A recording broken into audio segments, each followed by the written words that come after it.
Hello and welcome to this week's edition of Access Asia. Coming up, with a penchant for pageantry, two isolated leaders meet in remote Siberia.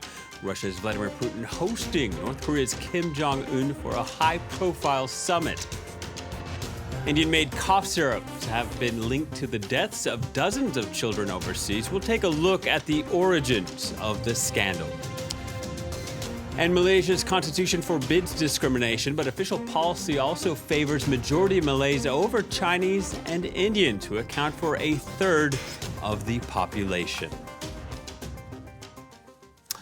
Well, North Korea's Kim Jong-un spent more than 20 hours on an armored locomotive to meet Russia's Vladimir Putin on his first trip abroad in more than 4 years. The high-profile summit between two of the world's most isolated leaders was held at a remote Siberian space center. Washington has been closely watching cooperation between North Korea and Russia for over a year now. For more, we can speak to France 24's own Yuka Royer. Hello to you, Yuka. Before we get to the contents of this summit, Russia rolled out this red carpet for the North Korean dictator who traveled there Orient Express style. And what do we know about Kim Jong-un's love for trains? Well, it runs in the family, it has to be said. Well, the train was the preferred means of traveling for both his father and grandfather. Unlike his father, Kim Jong-il, Kim Jong-un is not scared of flying and has traveled by air in the past. But the long and slow transport has some key advantages. It can be more flexible if anything happens, like an attack, and it's more difficult to track, of course. And it's not just any train that he travels on. It's a bulletproof moving fortress that's so heavy that it can reportedly only move up to 50 kilometers per hour. Kim has several carriages all to himself, including a private bathroom and a fully equipped and connected office. So even if it takes days to reach a destination, he can continue to run the country quite comfortably on board. Yeah, testimony to their comrade-in-arms relations. Oh, they gifted each other with guns, didn't they? Well, if you look back at 2019, during the previous meeting back then, the pair exchanged dueling gifts of long knives. This time, Kim and Putin gave each other rifles as the North Korean leader pledged full and unconditional support for Russia's war in Ukraine. And now Putin also presented his guest with a glove from a cosmonaut's spacesuit. This and the choice of Vostochny Space Center as the meeting's venue are significant. And when asked about possible support for North Korea's space program, Putin responded, well, that's exactly why we are here. So the gifts carry a symbolic importance here for this weapons for tech cooperation, though they are somewhat smaller in size than some other gifts offered to North Korean dictators in the past. Now, Joseph Stalin and Mao Zedong both offered a train carriage out of everything else to Kim Il-sung, the founder of North Korea. So gifts are important. North Koreans appreciate that. And there's even a special museum outside Pyongyang dedicated to those tokens of what they call international friendship. And this meeting drew a lot of attention from the Western media.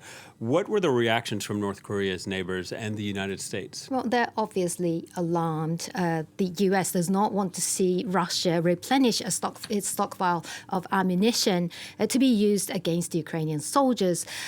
And Japan and South Korea don't want to see Pyongyang acquire any new rocket technology than it already has, particularly if it could boost its nuclear capabilities. Now, while the Japanese Prime Minister called for a diplomatic meeting with Kim Jong-un again, South Korea and US jointly issued a warning at a senior-level security meeting in Seoul. Let's take a listen. We've urged the DPRK to cease its negotiations with Russia and cease its support for Russia's illegal war in Ukraine, abiding by their own public commitments. We've also sanctioned individuals and entities that are involved in negotiating and facilitating arms transfers. Military cooperation between Russia and North Korea is a grave violation of Security Council resolutions. Russia should act responsibly as a founding member of the Nuclear Non-Proliferation Treaty and as a permanent member of the UN Security Council. So concerns obviously palpable there. If you remember, in August, there was a historic trilateral summit in Camp David between Japan, South Korea and the United States. It was a security meeting in view of China's threat, but obviously all three are concerned about North Korea's nuclear threat. All right, Yuka, thank you very much. Yuka Royer speaking to us there. Well, there's been a wave of toxic cough syrup found in various countries around the world, and authorities say it may lead back to India. Some of the drug makers there could not prove they even tested their products. Over 4.5 years ago, 12 children died in northern India from modified cough syrup, and the families there are still waiting for justice. Emerald Maxwell has more. Anirudh was just 2 years old when he took the cough syrup in January 2020. He died shortly afterwards. One of at least 16 children in India's northern region of Jammu and Kashmir, whom authorities found had been poisoned. Over a matter of weeks, 12 died. 4 others were left with severe disabilities. Anirudh's mother is still waiting for justice. The justice we want is that strict action should be taken against the manufacturers. Both penalty and punishment should be given so that people remember this incident, and no child from any other family should meet the same fate. Government analyses of the medicines the children took found they contained a 34% concentration of the toxin DEG, far above safe levels of no more than 0.1%, according to the World Health Organization.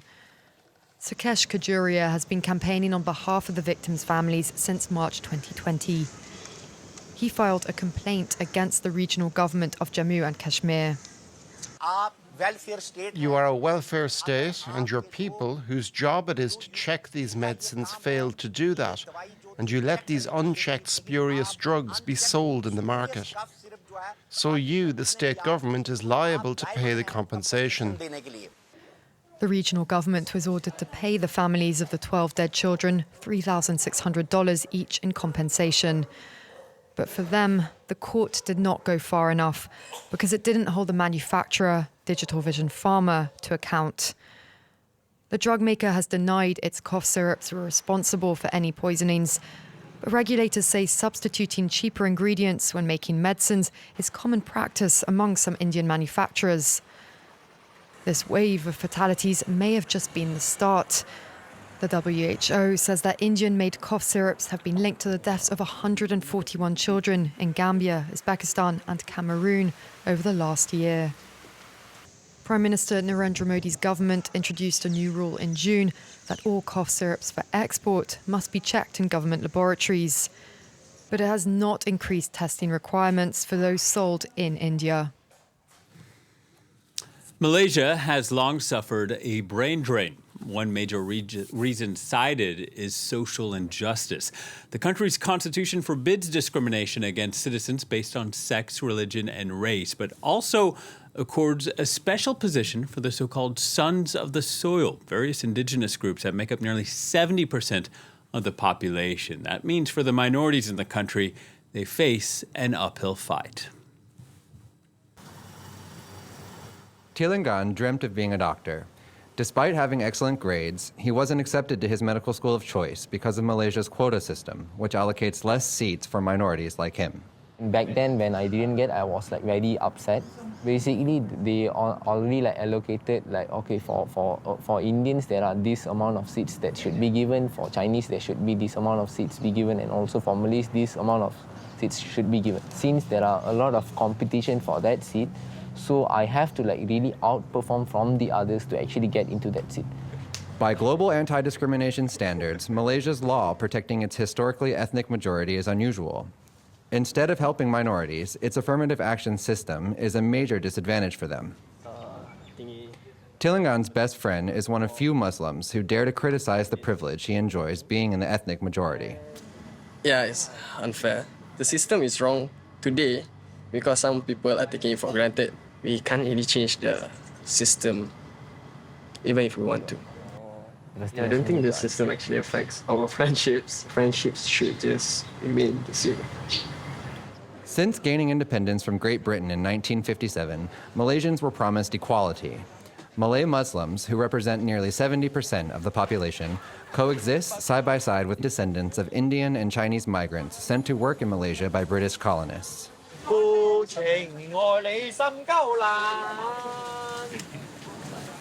But during riots in 1969, Malay Muslims attacked ethnic Chinese whom they accused of monopolizing wealth and positions of responsibility and power.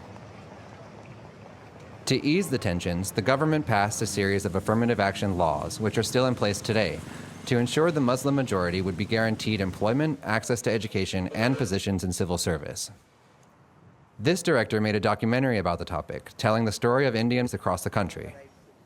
The Malays have their own rights, and we have no right to question their rights. It's a very sensitive issue. Race and politics and religion are always very, very sensitive. I think you understand that. End of the day, each and everyone will have our own rights. The filmmaker acknowledges this viewpoint, but he fundamentally disagrees. He recalls that his family has been Malaysian for 4 generations. I am in Malaysia and I am registered as a citizen and I pay tax and I am treated not like a citizen. On paper, yes, I am Malaysian, but it just doesn't feel like your own home when you're continuously being discriminated.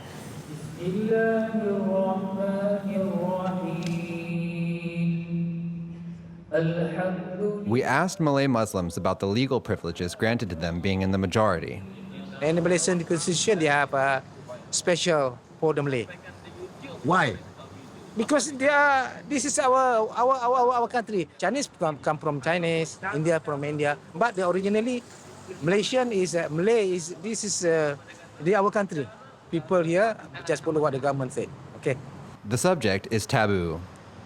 Far from the official discourse of the Malaysian government, which often praises harmony, preferential treatment of Muslim Malays applying for civil servant positions is also indisputable, with nearly 80% of top management positions being held by Muslim Malays in 2022. And finally, they bred and they fled. Dozens of crocodiles escaped a breeding farm in southern China. Authorities frantically looked for about 70 of the animals. Villagers close by were told to stay at home. No casualties were reported, but officials admitted that some of the reptiles may still be in the deep water. That's it for this edition of Access Asia. Thank you for watching, and please stay tuned to France 24.